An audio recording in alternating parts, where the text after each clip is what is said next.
I thought I was living the most painful day of my life. I was burying my husband of 50 years, my lifelong companion. But I did not know that inside that coffin, along with the man I thought I knew, I was also burying my entire life, my memories, and most painfully, my pride. That funeral would not be an ending for me, but a devastating beginning when I discovered that everything I had believed was nothing but a lie.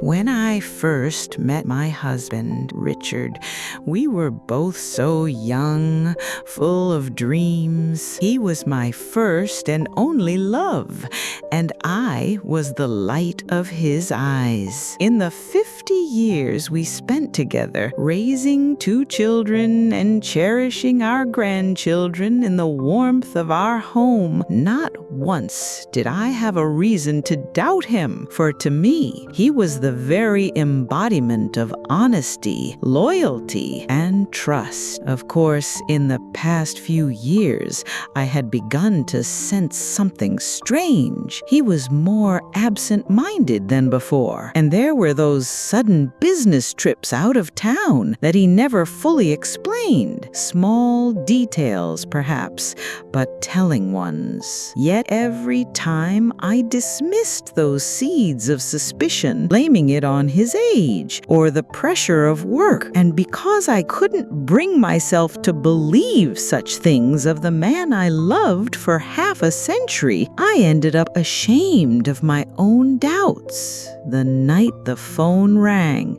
I thought I was living the darkest moment of my life. I was told that Richard had died suddenly of a heart attack. It felt as though the ground had vanished from under my feet, and I was plummeting into an endless void. The pain of losing my life partner without even a chance to say goodbye was unbearable, so much so that I had no idea an even crueler test of fate was waiting for me just beyond the horizon. With the support of my children, Emily and David, I tried to get through the funeral arrangements. Yet in the crowd around me, I felt utterly alone. Each condolence I accepted with a frozen smile, hiding the storm raging inside. For I did not yet know that what had collapsed was not only the pillar of our family, but also the very foundation of trust upon which I had built my entire past, a foundation that had been constructed on the greatest of lies. With every shovelful of earth falling onto my husband Richard's coffin, it felt as though a weight was crushing my own heart. Struggling to stand beneath the agony of helplessness and the finality of our parting, I tried to convince myself that the worst was now behind me, and that what awaited me was nothing more than the unbearable silence of a life without Richard. It was then that my eyes caught sight of a pale-faced woman standing by the iron gates of the cemetery. She looked unlike anyone else there. Beside her stood 2 young people, whose eyes bore an uncanny resemblance to my late husband's. A heaviness I could not explain settled over me, as though it were the herald of a storm about to break. As the woman walked towards us with slow, deliberate steps, her eyes fixed on me and never wavering. The few seconds felt like hours. My heart pounded so violently it seemed as though it might burst through my chest. Instinctively, I knew she was no ordinary acquaintance arriving late to pay respects. She was there to add a greater pain upon the one I was already carrying. And then it happened. She spoke Richard's Richard's name, and with it declared that she had been his partner for the past 18 years, that the 2 teenagers beside her were his children. In that moment, words lodged in my throat, and every tear I had shed for my husband until that day transformed into tears of searing shame and betrayal as I realized that everything I had believed in all my life had been built upon a devastating lie. Just as I thought the world itself had stopped, my son Daniel, unable to accept the insult hurled at his father's memory and at my own dignity, charged forward in anger toward that woman. In an instant, chaos erupted around us. My ears rang so loudly that I could hardly make out the words of insult being exchanged. I felt as though I had left my own body and was watching this dreadful scene unfold from afar, numb and detached, when my eyes met the terrified gaze of the 2 young people cowering behind the woman. A sharp cramp twisted in my stomach. The pain of realizing that these children were the most innocent victims of this sordid betrayal was almost unbearable, and yet their very existence was also undeniable, living proof of the unforgivable deceit I had been subjected to for nearly 20 years. At that moment, my daughter Emily clutched my arm, tears streaming down her face, trying to pull me away from that shameful scene. Her trembling touch was the only thread tethering me to life. Deep inside, all I longed to do was collapse into the cold cemetery earth. But I forced myself to remain standing, for in front of my own stunned and wounded children, I could not afford to lose even the last shred of my dignity.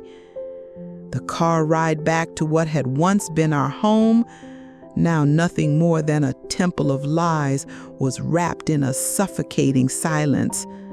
My mind tormented me without pause, replaying every memory, every so-called business trip, every celebration, every whispered word of love Richard had spoken.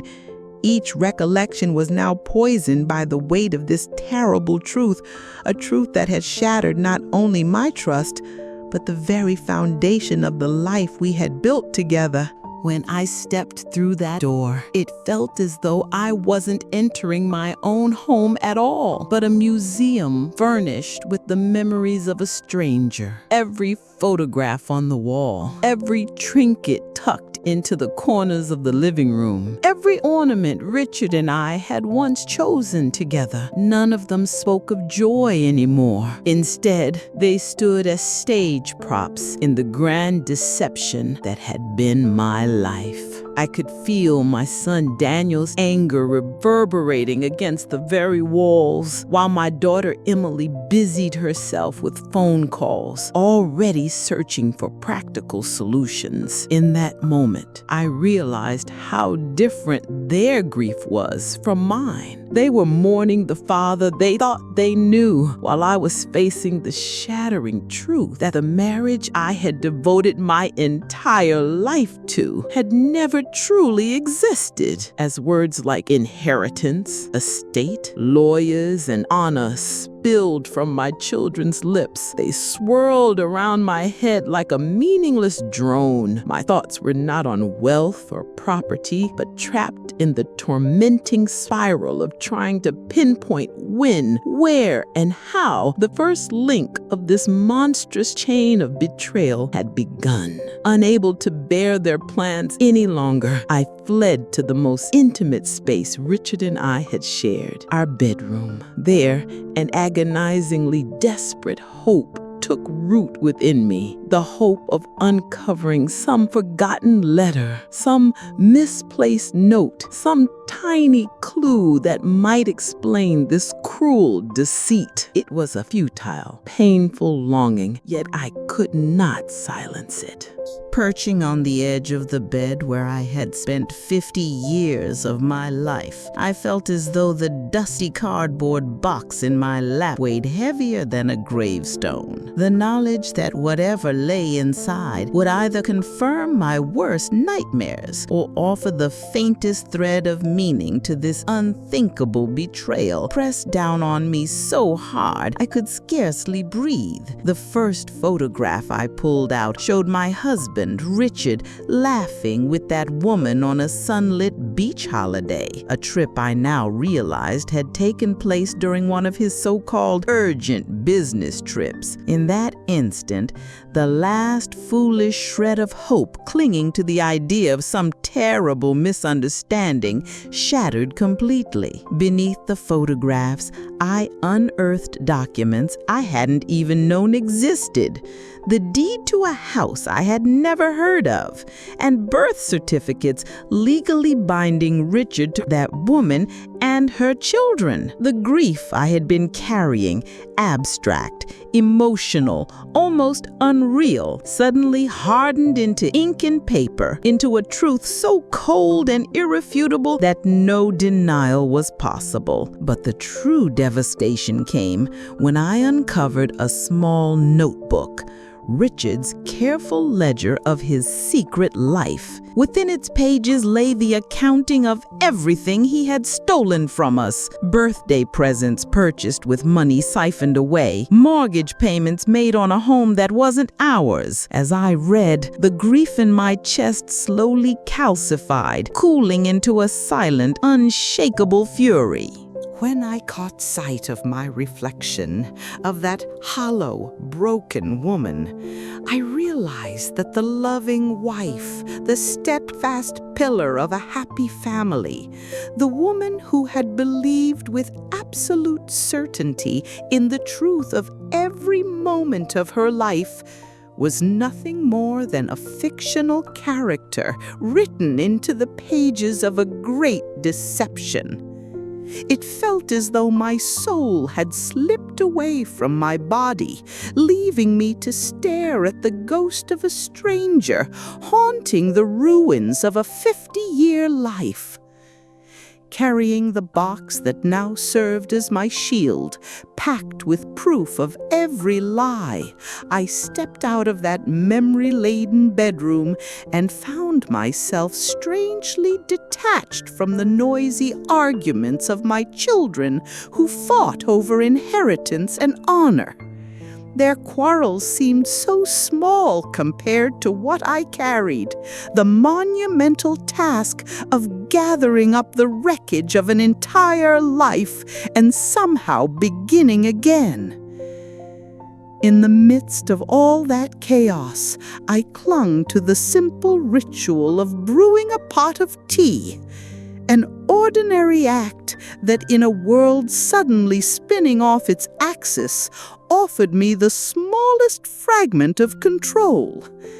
And as I waited for the water to boil, I understood that no amount of tears or cries of anguish could erase the past or punish a man who was already dead.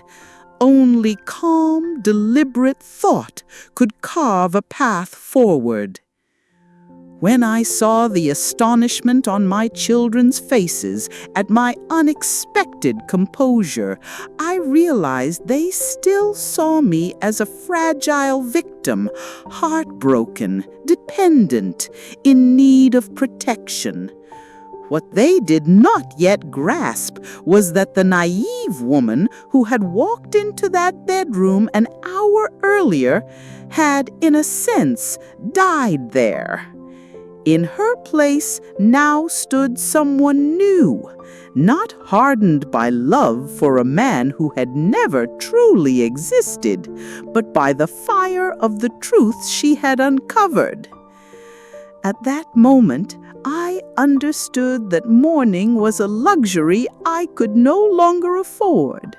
My stolen grief had been replaced by something sacred, a duty, a duty first to myself to drag every shred of deception into the light, a duty to my children to reclaim what was rightfully theirs, and above all, a duty to the young, trusting girl I once was, to ensure that the man who erased her life would not be the one to have the final word.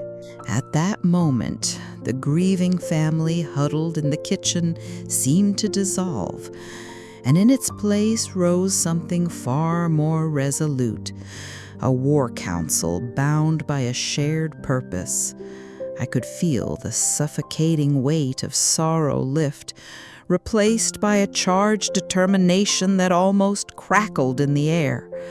My children had finally glimpsed the steel core beneath my frail exterior, and they understood that this was no longer about mourning a loss, but about preparing for the battle that lay ahead. As I laid out Kenneth's poisonous proofs of betrayal across the very table where we had shared countless family meals, each document stabbed at my heart like a dagger. Yet from the moment we began to examine them, my grief began to shift, slowly transforming into something colder, sharper, and analytical. What had once been the heart of our home became, in that instant, the headquarters of an investigation. Reading the entries from his hidden ledger, we discovered expenditures that coincided with the very years he had insisted our own finances were faltering, times when he had demanded we tighten our belts. The nauseating truth hit us with full force. His other life had not only been built on emotional lies, but was funded by siphoning off the comfort and security that rightfully belonged to us. Claire's quick research revealed that Kenneth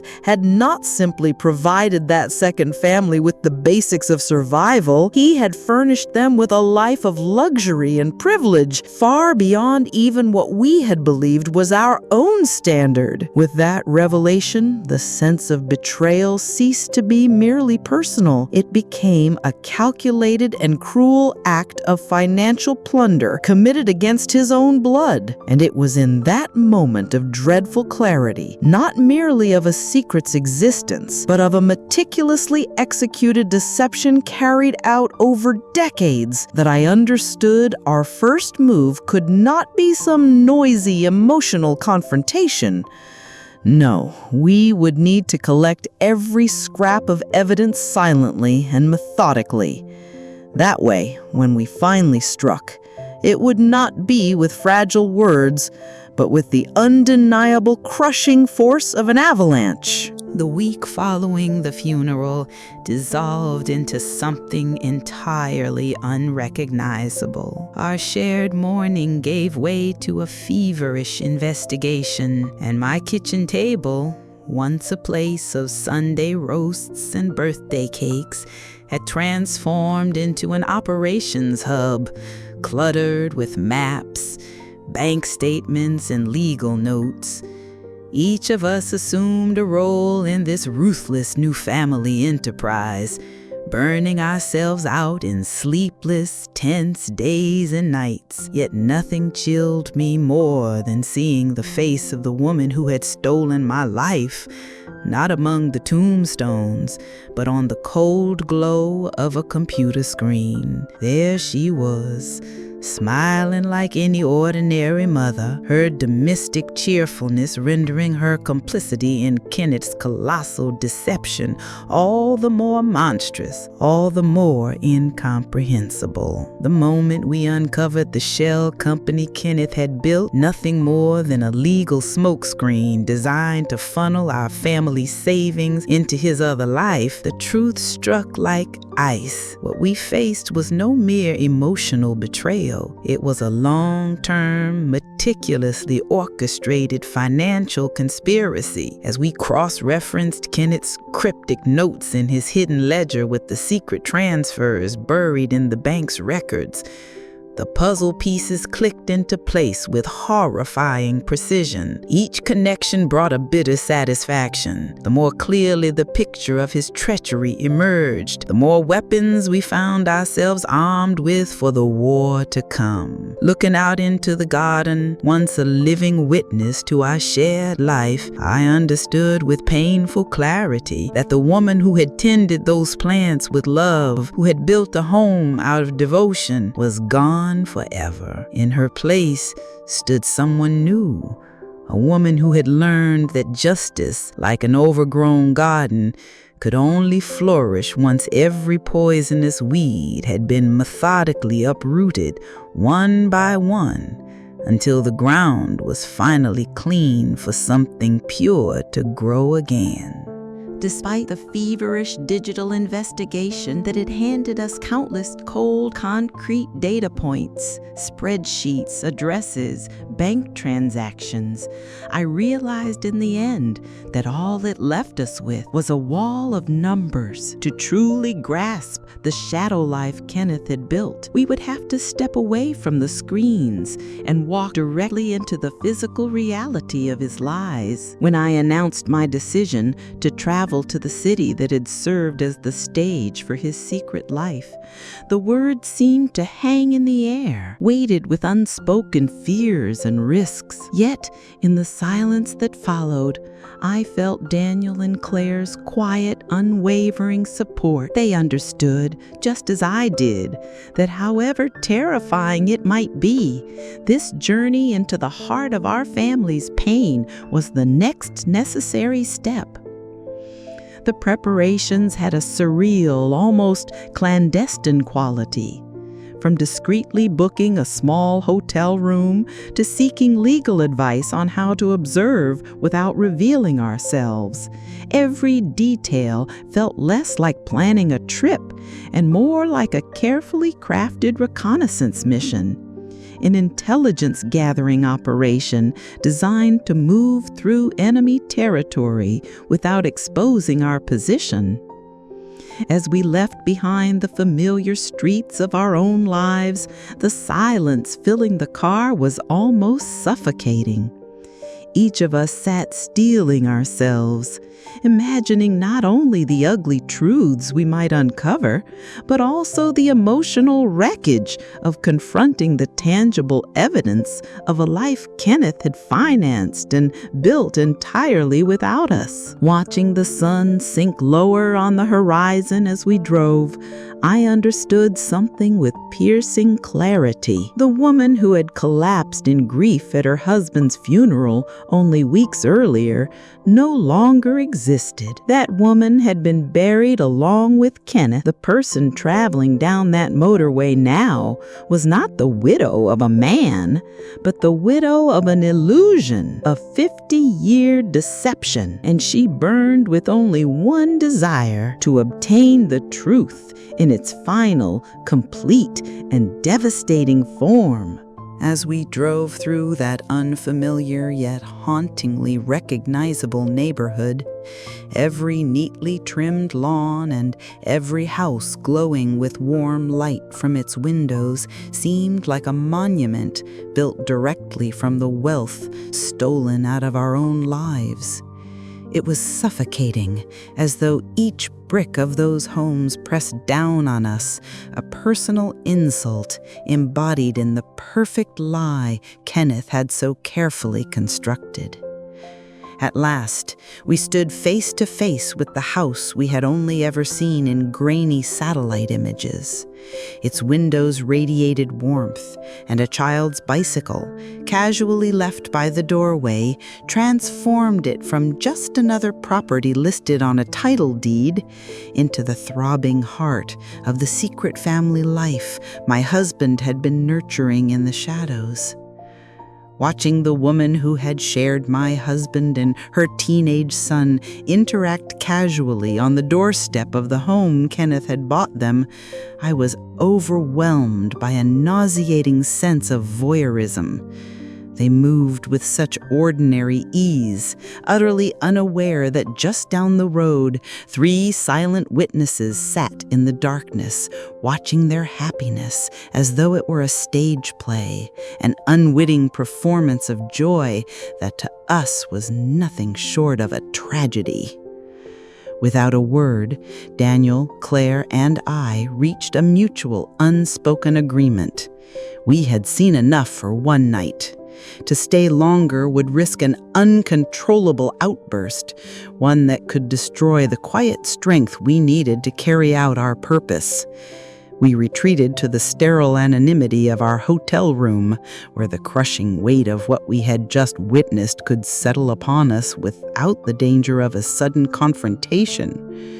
Standing at the window, gazing out over the endless city lights, I felt the final fragile part of me that longed for an explanation, or held even the faintest flicker of compassion for those innocent children, shatter completely. What replaced it was cold, sharp clarity. This was no longer about money or pride. It was about a righteous, necessary campaign to raze to the ground, brick by brick, the false empire my husband had built upon the ruins of my heart. The dawn of a new day in that foreign city did not bring with it the heavy fog of grief left over from the night before. Instead, it arrived with the cold, sharp clarity of a general reviewing a battle plan. The raw, chaotic emotions that had consumed us only hours earlier had hardened and crystallized, spread out now across the sterile surface of a hotel bed as a series of carefully defined objectives. In that moment, we made a deliberate choice to shift our focus away from their emotionally charged family performance and onto the cold arithmetic of their financial holdings. As much as their happiness stung like salt in our wombs, we realized that in the legal war ahead, our strongest weapons would not be tears or outrage, but the factories, businesses, and properties that Kenneth had bought with money stolen from us. To see with our own eyes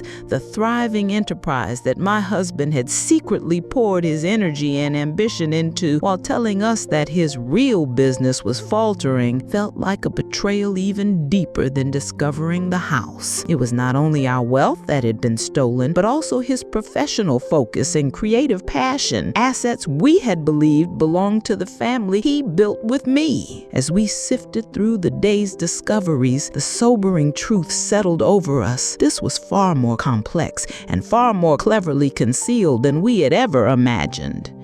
We had reached the limits of our amateur investigation.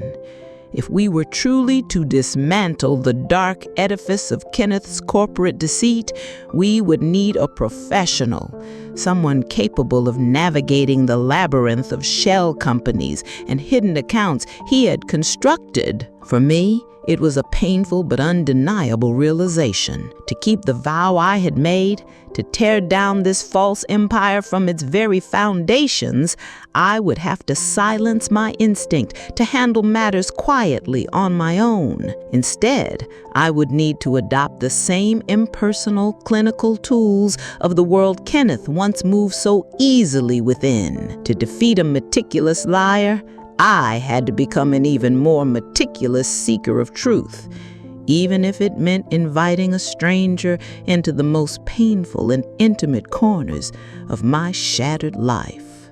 Making that simple phone call felt like signing a declaration of war. I knew, with the weight of the receiver in my hand, that by inviting this complete stranger into our lives, this man who would dissect the wreckage of my marriage and the most intimate, agonizing details of Kenneth's betrayal, I was taking an irreversible step. Whatever fragments of privacy my family still clung to would now be shattered forever. The experience of telling the most humiliating story of my life to a man whose face remained an impassive canvas of professional neutrality felt almost surreal. I forced myself to steady my trembling voice, to present the facts with the precision of a business report rather than the broken cadence of grief. In that moment, I realized he needed not my tears, but the tangible, verifiable evidence buried in that cardboard coffin of secrets my husband had left behind.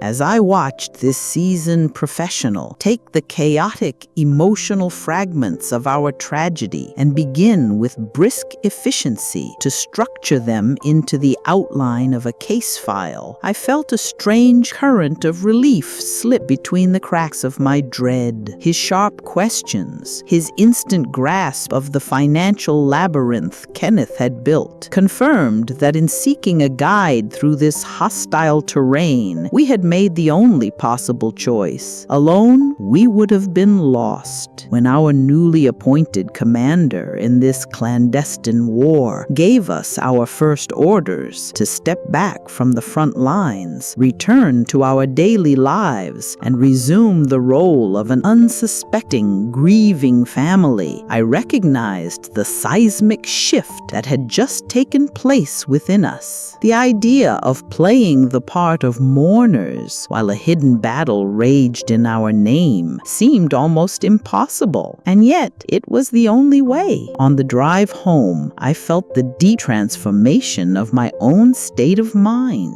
The unbearable burden of carrying this investigation alone had been lightened by the presence of a professional ally, and the raw flames of my fury had cooled into something steadier, fiercer, a slow, deliberate ember. I understood then that my role had changed. I was no longer the frantic woman sifting through scraps of evidence. I had become something else entirely, a queen on the chessboard who had just made her move and now sat in cold, patient anticipation of an opponent's inevitable and unsuspecting reply. Our newly appointed commander in this clandestine war gave us our first orders to step back from the front lines, return to our daily lives, and resume the role of an unsuspecting, grieving family. I recognized the seismic shift that had just taken place within us. The idea of playing the part of mourners while a hidden battle raged in our name seemed almost impossible, and yet it was the only way. On the drive home, I felt the deep transformation of my own state of mind. The unbearable burden of carrying this investigation alone had been lightened by the presence of a professional ally, and the raw flames of my fury had cooled into something steadier, fiercer, a slow, deliberate ember.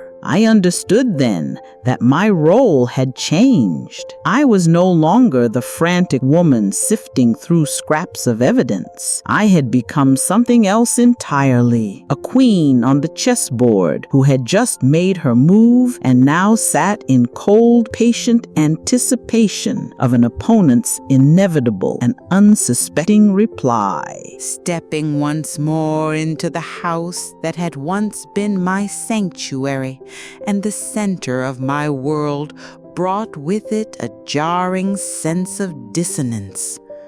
The rooms no longer felt like mine, but rather like a carefully preserved museum of a life that had never truly belonged to me. A stage upon which, for decades, the great crime against my soul had been performed. Now I was forced to begin the exhausting performance of playing the grieving widow at the very heart of this theater of lies. To the outside world, we projected the image of a family united in sorrow, but behind closed doors, we lived like a clandestine unit, waiting anxiously for intelligence reports and whispering into telephones at ungodly hours of the night. Those first few weeks lived in this strange double reality, demanded a strength of will I had never known I possessed, and time seemed to creep by with excruciating slowness. When we opened that first report from our man in the field, the grainy surveillance photographs and dry financial jargon transformed what had been only abstract knowledge into an undeniable stream of documented proof. With it came a disturbing mixture of grief and almost illicit excitement. The other family was no longer a ghostly nightmare, but a concrete, observable target whose patterns of behavior we were beginning to learn.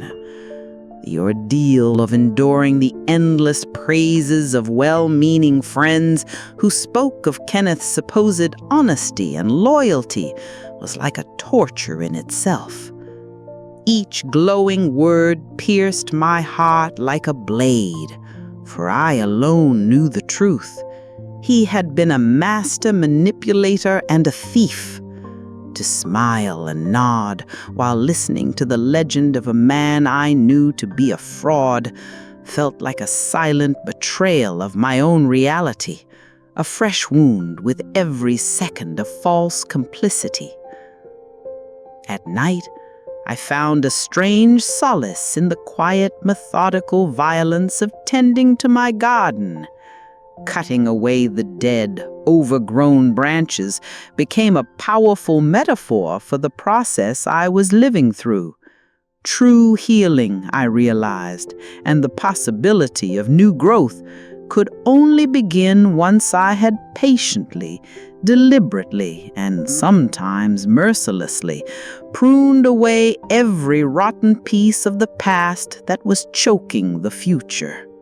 During those painfully monotonous and silent days of self-imposed exile, days that stretched into weeks, stitched together by a fragile, threadbare illusion of normality, strained to breaking point under the constant weight of our secret, one ordinary evening was shattered by the thunderclap of a single, stark word arriving in an email from our unseen ally.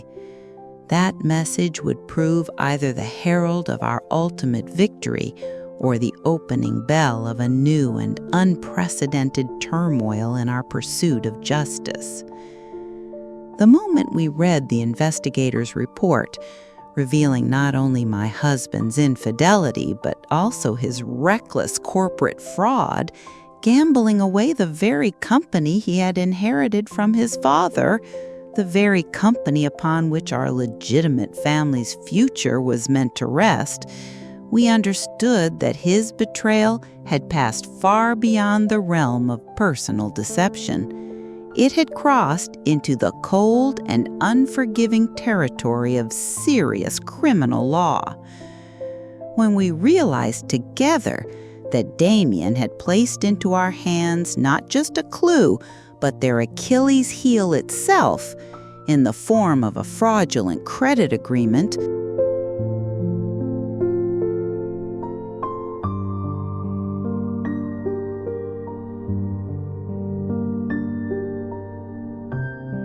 the single vulnerable pillar propping up their glittering, illegitimate world, the atmosphere in the room shifted in an instant.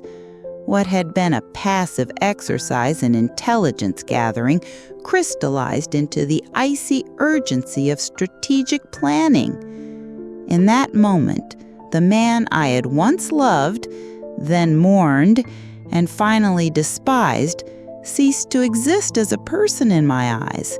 He became instead a legal problem, and not a fraud to be unraveled with the ruthless precision of solicitors and detectives. The act of laying his smiling photograph face down on the table was the final symbolic severing of my emotional bond. At that decisive moment, we all knew that the next chapter of our story would no longer be written in the tears we had shed within the privacy of our home, but in the cold ink of legal documents, and with the undeniable force of a truth that, after years of lying dormant in the shadows, was now being dragged into the light, kicking and screaming. That night, the season of painful waiting was over, and in its place surged an electrified sense of shared purpose that bound us together. Listening to our raw, emotional family tragedy being translated into the cold, precise, and unforgiving language of the law, where words like betrayal and lies gave way to fraudulent transfer, breach of fiduciary duty, and misappropriation of assets, was a surreal experience. In that moment, I realized that our personal quest for justice had transformed into a clinical and formidable legal offensive. As I signed those documents, each signature and each official seal carrying the weight of inevitability, it felt as though I were delivering the final decisive strike in a war that had been raging silently within me for weeks. With every mark on the page, we launched not a negotiation, but a legal firestorm designed to cripple entirely and irreversibly the financial empire that had been built on the ruins of my life. I imagined the moment she, the woman who had grown accustomed to her endless river of money, would realize that her luxurious world rested on nothing more than a foundation of sand, a house of cards. The sharp edge of a legal notice would pierce that perfect bubble of her life, and at that thought, I felt a cold, distant, almost merciless satisfaction settle within me. When our phones began to fill with frantic, unanswered calls from Birmingham, each ring became both evidence of their growing panic and a bitterly sweet symphony of our victory. For the first time since my husband's funeral, the power had shifted entirely into our hands. Now they were the ones groping helplessly in the dark, while we held all the knowledge, all the evidence, and all the control. And as I sat once more in the chair that had for weeks been the epicenter of my husband's lies, I felt that I had finally reclaimed it as my own throne. This was not the petty vengeance of a scorned heart. It was the rightful restoration of balance and justice to a universe violently wrenched off its axis by the grand deception of a single man. In that moment, a profound, silent, and rightful sense of closure settled deep within me. Wrenched off its axis by the grand deception of a single man. In that moment, a profound, silent, and rightful sense of closure settled deep within me.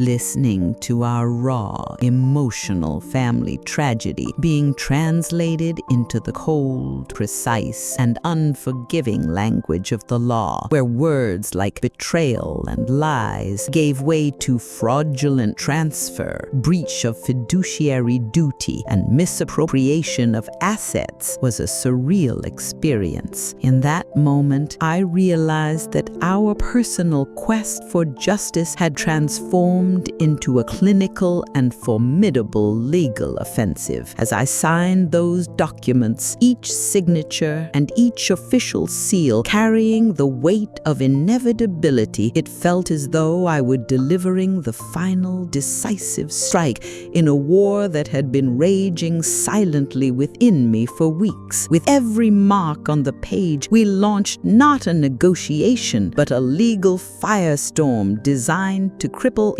entirely and irreversibly the financial empire that had been built on the ruins of my life. I imagined the moment she, the woman who had grown accustomed to her endless river of money, would realize that her luxurious world rested on nothing more than a foundation of sand, a house of cards. The sharp edge of a legal notice would pierce that perfect bubble of her life, and at that thought I felt a cold, distant, almost merciless satisfaction settle within me. When our phones began to fill with frantic, unanswered calls from Birmingham, each ring became both evidence of their growing panic and a bitterly sweet symphony of our victory. For the first time since my husband's funeral, the power had shifted entirely into our hands. Now they were the ones groping helplessly in the dark, while we held all the knowledge,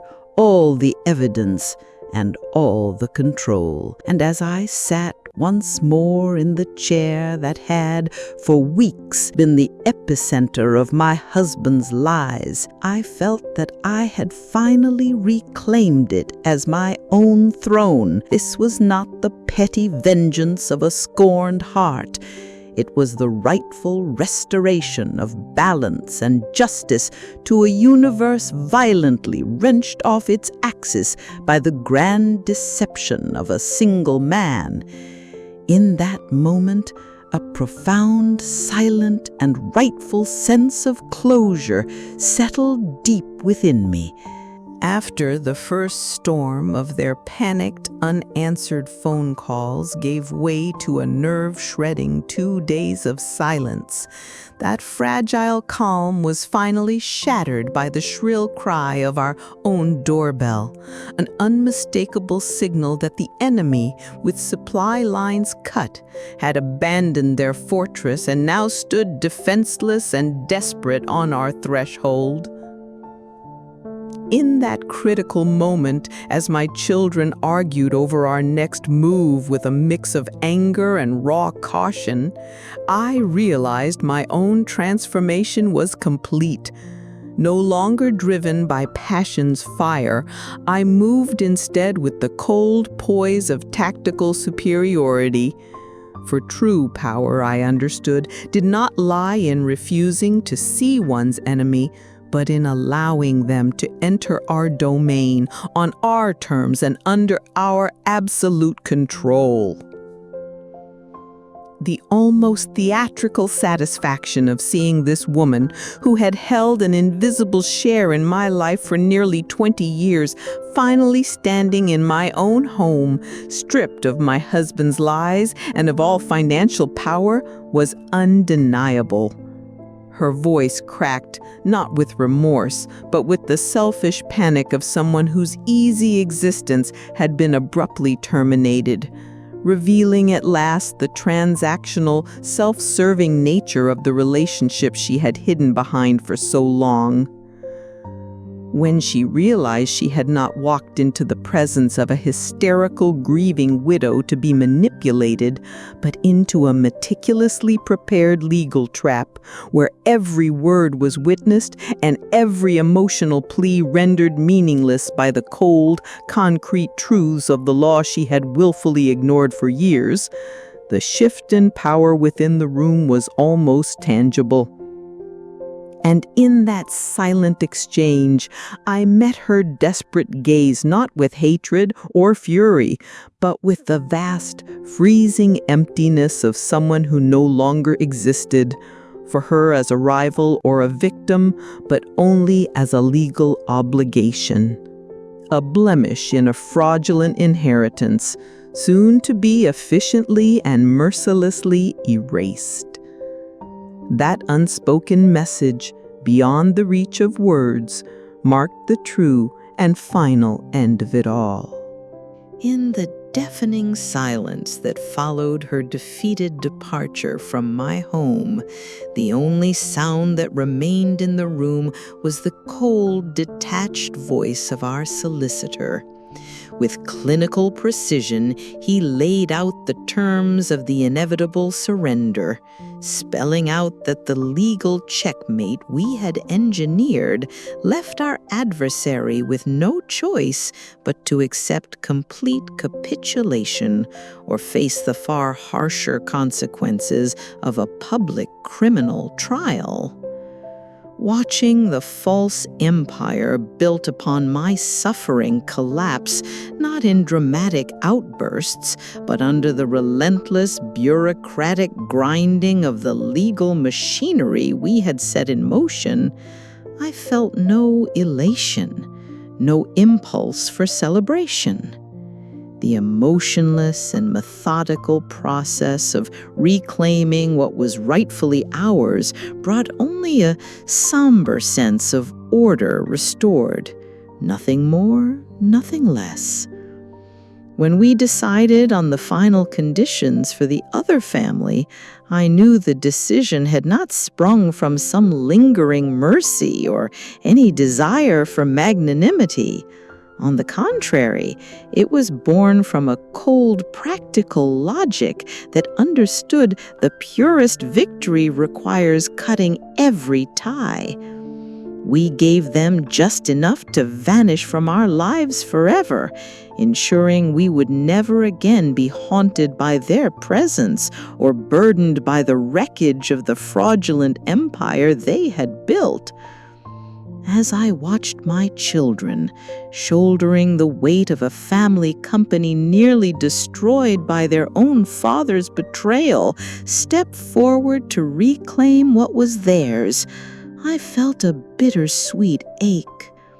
Yet in their grave, resolute expressions, I could also see not only the scars of the ordeal we had endured together, but the resilient seeds of a new, far more honest future beginning to take root. And so, the final act, the simple, purifying gesture of discarding his photograph, was not an angry outburst, but a quiet piece of housekeeping. A meaningless object from a past that no longer held power over me was removed. Nothing more, nothing less. That small, definitive act cleared the space for me at last to turn my gaze from the ashes of the life that had been towards the tender, hopeful shoots of the life that was yet to come, one shaped entirely by my own will. The strange and hushed calm that followed the great storm was not a season of celebration, but rather a time of deep and quiet reordering, a period in which I sifted with care through the archaeological layers of my own life, not to mourn what had been lost, but to rediscover the woman I had been before my identity became so inextricably entwined with the carefully constructed ghost of a man. I came to see that the fire of the trial we had endured together had burned away every superficial layer of our old family dynamic. What remained was no longer the traditional roles of parent and children, but an unspoken understanding forged in the darkest valleys and carried with us to the other side. A new, unbreakable bond of mutual respect shared by three equals. When the final legal notice arrived, an event that should have felt monumental, it carried instead the quiet finality of a closing parenthesis, the dull end to a long, weary chapter. It confirmed that the ghosts of my husband's other life had at last been banished in law and in fact, leaving not a void, but a clear and silent space in which my own story might continue. I recognized a subtle but profound shift in the way I now engaged with the shared fragments of my past. I no longer allowed them to be defined solely by his presence or his betrayal. Instead, I began gently to reclaim them as my own, discovering, for example, that a garden he once walked in could in truth belong entirely to me, its meaning no longer shackled to him. After 50 years spent believing my happiness was by nature bound to another person, I stumbled upon an unexpected and liberating discovery. For the first time in my adult life, I found a quiet, deeply satisfying contentment in my own solitary existence. It was not a peace bestowed by a husband or defined by a family, but one won by passing through fire, tempered in the silent, resilient chambers of a heart that, though scarred, had never been broken. Superficial layer of our old family dynamic, what remained was no longer the traditional roles of parent and children, but an unspoken understanding forged in the darkest valleys and carried with us to the other side. A new, unbreakable bond of mutual respect shared by three equals. When the final legal notice arrived, an event that should have felt monumental, it carried instead the quiet finality of a closing parenthesis, the dull end to a long, weary chapter. It confirmed that the ghosts of my husband's other life had at last been banished in law and in fact, leaving not a void, but a clear and silent space in which my own story might continue. I recognized a subtle but profound shift in the way I now engaged with the shared fragments of my past. I no longer allowed them to be defined solely by his presence or his betrayal. Instead, I began gently to reclaim them as my own, discovering, for example, that a garden he once walked in could in truth belong entirely to me, its meaning no longer shackled to him. After 50 years spent believing my happiness was by nature bound to another person, I stumbled upon an unexpected and liberating discovery. For the first time in my adult life, I found a quiet, deeply satisfying contentment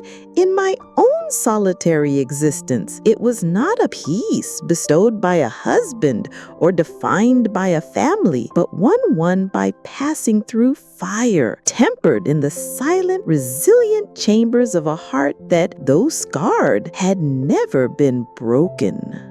I realized that the fateful first anniversary of the funeral passed not with a storm of painful memories I had once feared, but with a quiet persistence of ordinary days filled with small joys of my own choosing, gentle proof of how time's steady mercy had softened and rounded the sharpest edges of my deepest trauma. When, quite unexpectedly, my eyes fell for a fleeting moment upon one of the children from my husband's other life. I was struck not by grief or fury, but by a strange, almost dispassionate clarity. To me, he was no longer a living emblem of betrayal. He had become, through the passage of time and distance, simply another young person struggling to navigate the unforgiving currents of a life forever altered by his father's choices. What stirred in me was not hatred, but a weary recognition of life's messy, often merciless entanglements. With a deliberate turn of my body, a simple gesture that symbolized my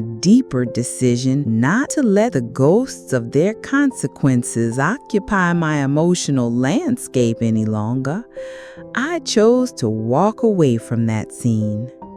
Their story, with all its difficulties and battles, was theirs alone to write. In my book, their presence no longer occupied even a single page. Sitting later with my own children, I came to understand that true healing is not marked by the endless revisiting and reopening of a wound, but by the quiet realization that it has scarred over so completely that even an accidental encounter with its cause cannot summon fresh pain. It becomes only a silent reminder of a battle once fought and finally won. And as I began to plan for a future I had once thought unimaginable, the ultimate lesson settled within me. The greatest revenge against someone who tried to erase your life is not to erase theirs in return, but to live your own with such fullness, such honesty, and such unapologetic joy that their memory and their betrayal dwindle into nothing more than an insignificant footnote in the vast and triumphant novel of your existence. Bu uzun hikayeyi size bir keder ve ihanetin o iç karartıcı bir masalı olarak değil, tıpkı bu bahçenin toprağı gibi en sert kışlara ve en zehirli otlara bile dayanıp, diğer taraftan daha zengin ve daha verimli bir şekilde çıkabilen insan kalbinin o beklenmedik direncine dair yaşayan bir kanıt olarak anlatmak istedim. O çaresizce peşine düştüğüm hakikatin sadece bir savaşı kazanmak için kullanılacak bir silah olmadığını, aynı zamanda yutması ne kadar ıstırap verici olsa da 50 yıllık bir yalanın o derin enfeksiyonunu temizleyebilecek ve gerçek iyileşmenin o yavaş, acı verici ama nihayetinde zorunlu sürecini başlatabilecek tek acı ilaç olduğunu da bu yolda öğrendim. İç huzurumu, beni aldatan o adamı affetmek gibi ne mümkün ne de gerekli bulduğum bir eylemde değil, çok daha hayati olan kendini affetme eyleminde buldum. Yani bir zamanlar olduğum o genç, güven dolu kızı masumiyeti için ve asla görülmesi istenmeyen işaretleri göremediği için dönüştüğüm o kadını affederek o büyük yükü omuzlarımdan indirdim. Bu yolun sonunda öğrendim ki gerçek güç ne yarasız olmak ne de kırılmaktan kaçınma becerisiydi. Tam aksine o sessiz, bilinçli ve çoğu zaman yalnız bir eylem olan kendi paramparça olmuş parçalarını toplayıp sabırla ve kendi ellerinle senden çalınan o hayatı değil, nihayet ve tamamen sana ait olan yeni, daha güçlü ve daha güzel bir hayatı yeniden inşa etmektir. Unutmayın ki her hayatın payına beklenmedik ayazlar ve istilacı yabani otlar düşecektir. Fakat ölü olanı budama cesareti ve doğru olanı besleme sabrı gösterildiğinde ne kadar talan edilmiş olursa olsun her bahçe eninde sonunda mutlaka yeniden çiçek açacaktır.